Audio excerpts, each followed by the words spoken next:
B என்ன பண்ற? அதுவா, இப்போ இன்ஸ்டால யூடியூப்லலாம் ரொம்ப வைரலாக இருக்கிற ஒரு ரெசிபி தான் செய்ய போகிறோம். அதாவது ஹை ப்ரோட்டீன் திராமிசு. அது வந்து எப்படி செய்கிறோன்னு எனக்கு பார்க்கலாம். ஓகே, ஃபர்ஸ்ட் ஸ்டெப் வந்து நம்ம வீட்டில் இன்ஸ்டன்ட் காஃபி பவுடர் இருந்துச்சுன்னா அது கொஞ்சம் எடுத்துக்கோங்க. இப்போ இதில் கொஞ்சம் ஹாட் வாட்டர் ஊற்றிக்கலாம்.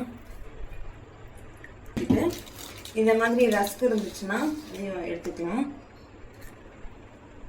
ஸோ அந்த ரஸ்க்கை வந்து நல்லா இந்த மாதிரி டிப் பண்ணிக்கணும். டிப் பண்ணி இந்த மாதிரி கண்ணாடி பாக்ஸ் மாதிரி உங்கள் வீட்டில் இருந்துச்சுன்னா அதை எடுத்துக்கலாம். இந்த மாதிரி டிப் பண்ணி ஒவ்வொன்றா வந்து ப்ளேஸ் பண்ணணும். இப்போ இந்த மாதிரி வச்சிடணும். இது வந்து ஒரு 10 minutes ஃப்ரீஸ் பண்ணிக்கலாம்.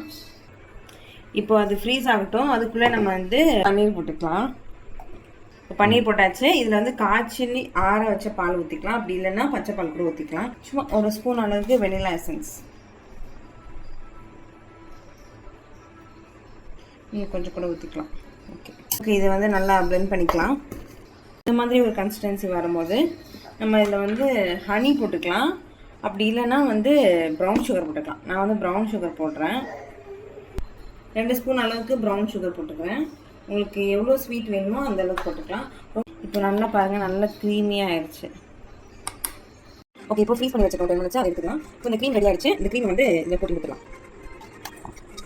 ஃபர்ஸ்ட் லேயர் இந்த மாதிரி ஆயிடுச்சு. மறுபடியும் அது சேம் ப்ராசஸ் தான். இந்த மாதிரி எடிட் பண்ணி எடுத்து நான் லைன் வச்சேன். ஓகே, இப்போ சேம் இதே மாதிரி பண்ணிட்டோம். இதுக்கு மேலே அகேன் சேம் ப்ராசஸ். நெக்ஸ்ட் வந்து இதை போட்டு ஃபுல்லாக போட்டுக்கலாம். ஓகே, இப்போ நெக்ஸ்ட் வந்து கொக்கோ பவுடரை ஆட் பண்ணிக்கலாம்.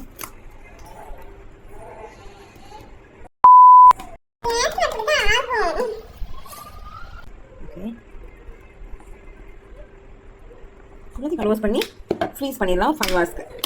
One eternity later. பார்க்கலாம் guys. வாவ், சூப்பராக இருக்குது. ஸோ இப்போ வந்து பாருங்கள், ஒரு டேஸ்ட் பண்ணி பார்க்கலாம்.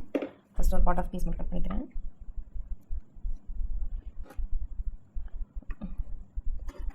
ஓகே, சரி ஸ்பூன் போட்டு சாப்பிட்டு வரலாம். ஓகே, எனக்கு எடுக்க தெரியல. ஸோ எப்படி எடுத்து வச்சுருக்கேன். பட் உள்ளே பாருங்கள், காட்டுங்க. சூப்பராகவே இருக்குது. டேஸ்ட்டும் சூப்பராக இருக்குது. இதில் ட்ரை பண்ணி பாருங்கள். மேபி வந்து இந்த க்ரீம் இன்னும் கொஞ்சமே திக்னஸ் கம்மி பண்ணி கொஞ்சம் வாட்டே பண்ணிக்கலாம் நினைக்கிறேன். ஓகே, பார்த்து சொல்லுங்கள் எப்படி இருக்குன்னு.